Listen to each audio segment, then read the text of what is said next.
What's happening, everybody? This is Ali Tarafter. Welcome to Finance Talk, March 3rd of 2018. This is the last quarter of 2018. Sorry, the first quarter of 2018. And I know that a lot of people are going to be looking forward to ending this month, hopefully in a very positive way.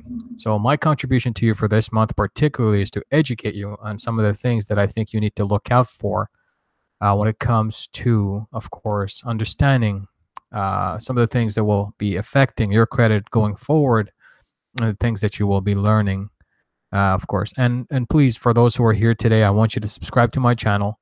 Don't forget to like, this video and give it a thumbs up.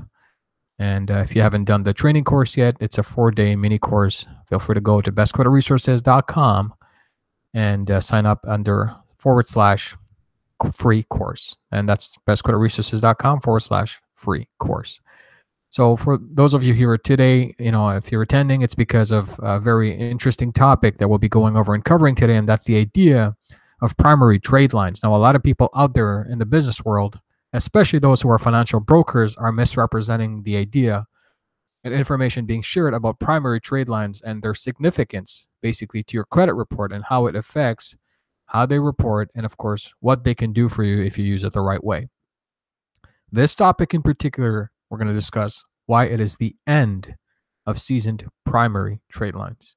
The end of the seasoned primary trade lines. And this is an important lesson for everyone, whether you're in the financial services industry, whether you're a client who's basically coming and learning for the first time about what seasoned primaries are and why they can potentially harm you if you don't do it the right way, or you're just somebody who's brokering these trade lines. It's important that you know this, because this is going to be basically a wake-up call for a lot of people out there, and I'm going to be unveiling the curtains, and I want you to know behind the scenes and why this is very critical to how your credit report is going to be affected.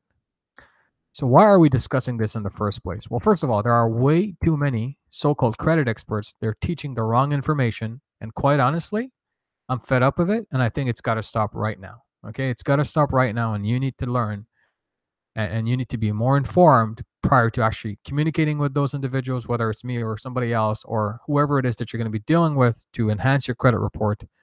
These are some of the things that we're going to be discussing. Okay. Also, you need to understand how primaries work prior to understanding the mechanics of what seasoning really is, right?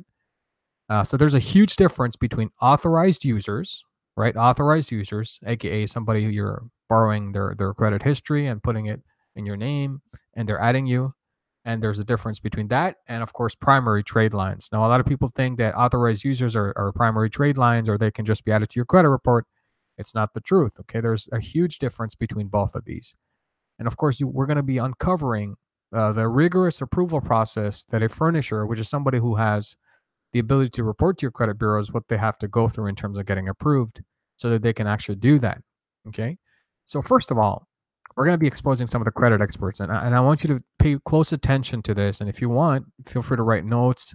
I think it can really benefit you if you take away this key topic, because by the end of this session, not only will you be more informed in terms of primary trade lines, seasoned AUs, but you'll also be able to tell BS from the truth, which is my goal, right? If I'm going to be educating you here today. So the first thing is, anyone who is offering seasoned primary trade lines is not only putting your personal credit file at risk, but is also harming the business's potential to report long term. And I'm being very serious right now. Most people think, oh, no, primary trade lines are good for my credit report. How will they harm me, right? How will they harm me, and how will it affect my ability to borrow more? Well, simple. There was a lot of information that internal networks share with each other, including government agencies and the furnishers, as well as the credit bureaus. And these are the things that nobody will tell you. Also, seasoned primary trade lines, by definition, is under the United States Code 18, which is the criminal code, is considered illegal and therefore constitute a fraudulent reporting intent. When somebody does that, okay, when somebody goes behind the system and lies and says you had this account for 2 years when you never really had it, what does that constitute? It constitutes fraud. It's lying, correct? So you can't actually go ahead and do that, because you would be violating the law. Also, if you haven't applied for that specific primary account, whether it be 2 years, 3 years, or even 5 years ago, and have not been approved, and sorry about the spelling mistake here, have not been approved for it, which, by the way, needs to be substantiated via evident documentation or an electronic till demonstrating that you actually applied for that account, which should have your SSN, your address, cross-referencing your phone, your date of birth. If you don't have that, then you simply cannot lie and expect that it will work for you. So that's the very first thing you need to understand about seasoned primaries and why, it's a risk for anybody who's going to be trying to report that. Now, a lot of people will say, no, no, no, they work. There are a lot of brokers out there that'll say, no, seasoned primary trade lines, they're amazing. They work. You know what? Snapshot this image and send it to them. Please do yourself a favor and do the financial industry a favor. I want you to save this information. And I want you to understand that if you do this, you can risk your file and the business that is actually reporting as well. And we don't want to get in trouble. And I'm going to show you exactly why in a couple of slides from now. But first of all, let's go and decode the primary trade lines and what they are. So when you apply for something that requires credit approval for it to be furnished in your credit reports, you can call that a primary trade line, right? So when you season something like that, like when people say seasoning, there is no logic behind that. Because first of all, you have to apply for an account to be reporting. And the date that you apply is basically now, or let's say the future. How can you backdate that? There is no logic behind it, right? So if you never got it, how can you even season it, right? That's the very important thing that you need to take away from this. So when it comes to seasoning something, it requires a creditor or somebody who's furnishing that data to fraudulently furnish an account under your name, by the way, into the credit bureaus using a false date, right? You can see a lot of violations happening right there, right? So if a creditor does that, basically they're committing fraud and your name is attached to it. And I'm talking seasoned primary trade lines, right? When somebody does that, and a lot of people, of course, are going to say, well, Ali, what are you talking about? I've done this before. Yes, you've taken that risk before, but imagine if I told you this. Imagine if I said that while you did that and you go to sleep at night, I want you to think something else in your thought process before you go to sleep at night. And I want you to think that in case ever the government cracks down on these, your name is there and the company that's actually reporting is there and you can be incriminated for this. Now go to sleep at night. There's always going to be that shadow in the back of your head. You're going to be trying to figure out whether you did the right thing or not. So why are you going to destroy your peace of mind for something that you can potentially do the right way? So that is why it's important for you to understand and decode this primary trade line issue from the get-go. I want you to take this information away and I want you to learn what it's important not to basically just follow somebody and when they sell you this primary trade line and just take it because you feel that you want to get a quick fix on something. Just be careful. There are other ways to do it. So let's talk about some of the troubles that you can potentially go into. And this is a legitimate factor that I want you to write down or key in or basically replay this video after it's done so that you can have this. But what happens if all of a sudden the credit reporting agencies do an audit and require all the people, the creditors who are representing applications for consumers, they require them to present documentation or some sort of electronic trail for each account and customer that they are reporting, right? Because of course, these vendors that are reporting to your account, whether it's Bank of America, Chase, Wells Fargo, or any other creditor that has the ability to report using the Metro 2 system, if they go through an auditing process and say, give me all the application documents, and let's say the FTC cracks down on the credit bureaus and they force the credit bureaus to work with these creditors to verify each application, what will happen, right? What would happen if during that audit, your name came up and there was no record of any application or signed documents?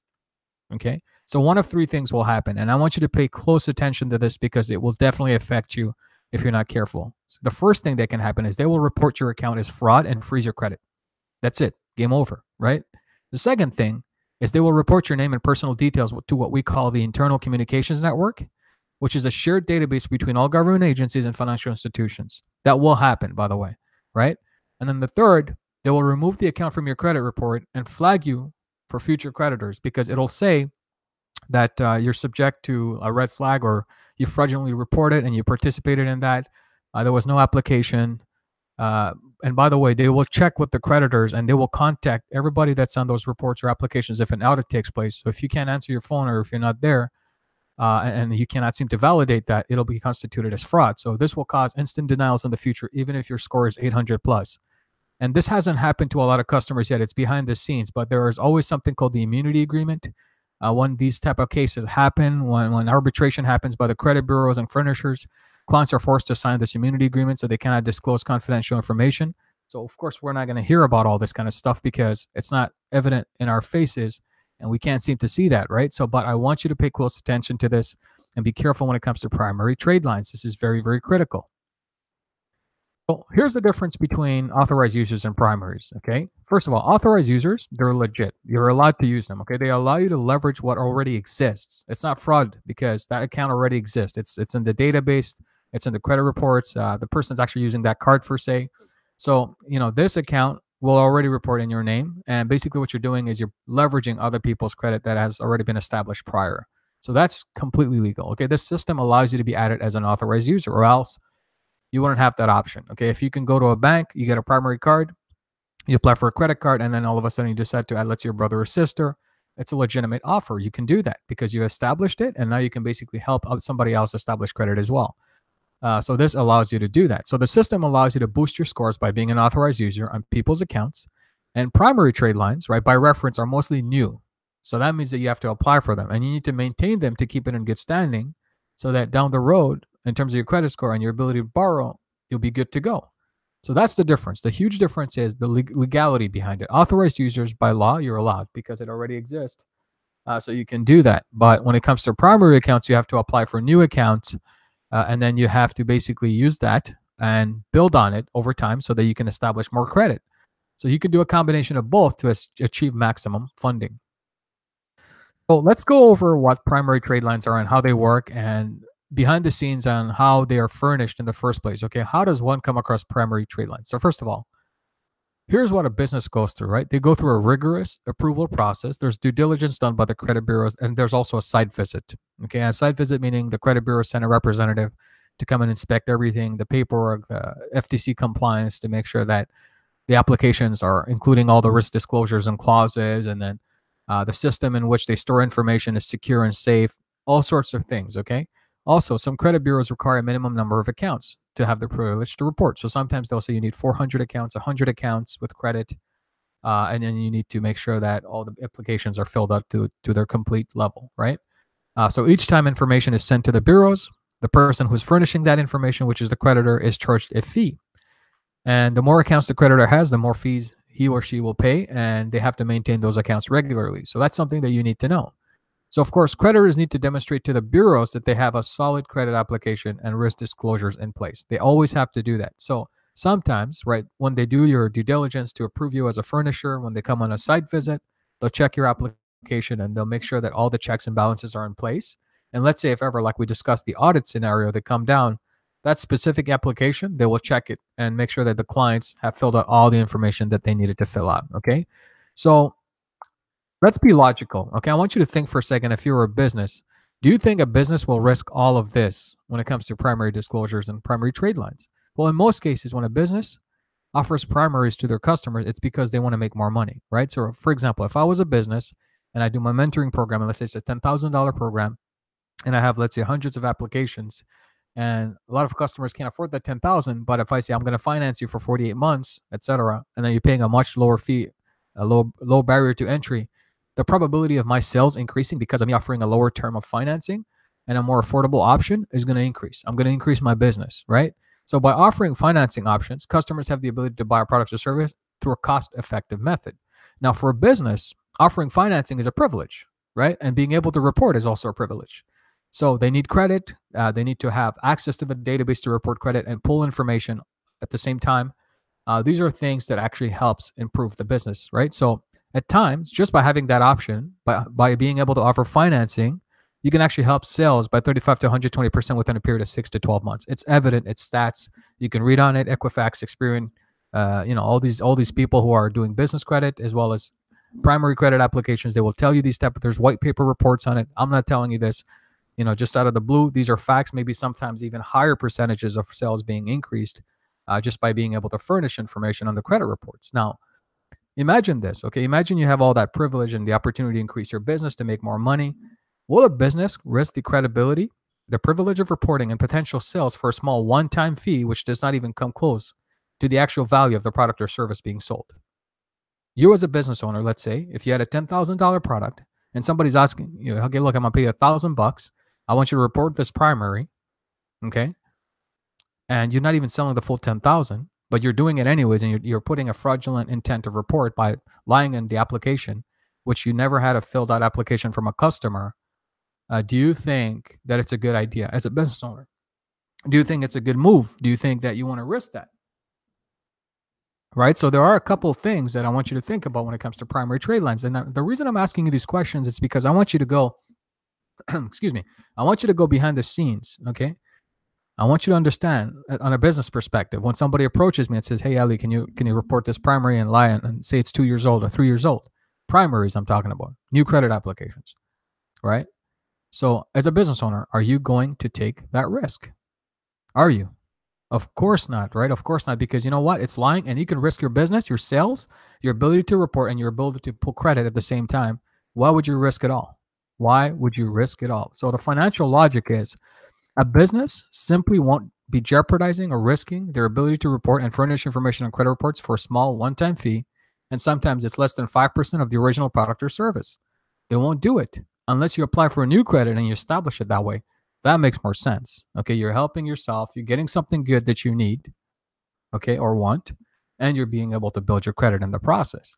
Now, if you were a business owner, like I said, and you had to go through a lot of work, expenses, and a prolonged due diligence period to have the privilege of reporting to the credit bureaus, again, would you risk it for someone you never met or never know?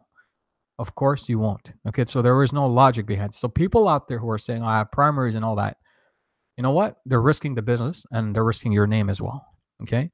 So it's all about financial logic. Okay. You have to make sense out of the process and why it cannot be done. Okay. That's the truth behind primary trade lines. Okay. You have to make sense out of the process and why it cannot be done.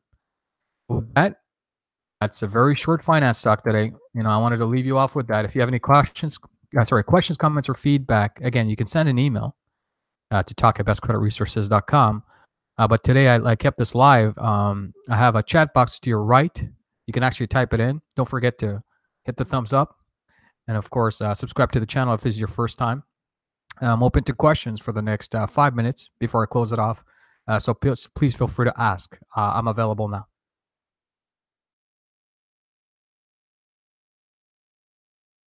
And again, you have a chat box to your right. So feel free to comment or ask any questions, and I'll be more than happy to answer. And if you're unable to do so, or you're catching this video at a later time, again, you can send an email to talk@bestcreditresources.com. Okay. Of course, you can always visit bestcreditresources.com to learn more about what we do and what we offer. So this is an important thing for all those people who are attending these sessions. It's not just about attending and watching the video, but of course, learning about what the value that our company provides and the education that we drive forward with.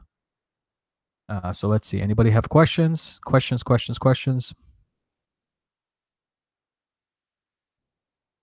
Okay. Looks like nobody's asking anything. So I'm assuming that everybody understood today's topic. I'm going to stay for another minute. Hopefully, if you guys do have any questions, I can answer it. I have the chat box open. Again, to your right, you have a chat box. So please feel free to write or type up any questions that you have or some concerns, and I'll be more than happy to address that. Okay. So I guess today we don't have any questions. I hope that by next week you guys do have any. If not, you can always send it to talk@bestcreditresources.com, and I'll be more than happy to address those questions on our next finance talk. Once again, thank you for attending today's talk and session. This is Ali Director, your guide and mentor. I hope to see you next time, and I hope that today's video and education was helpful. Thank you for attending. Bye.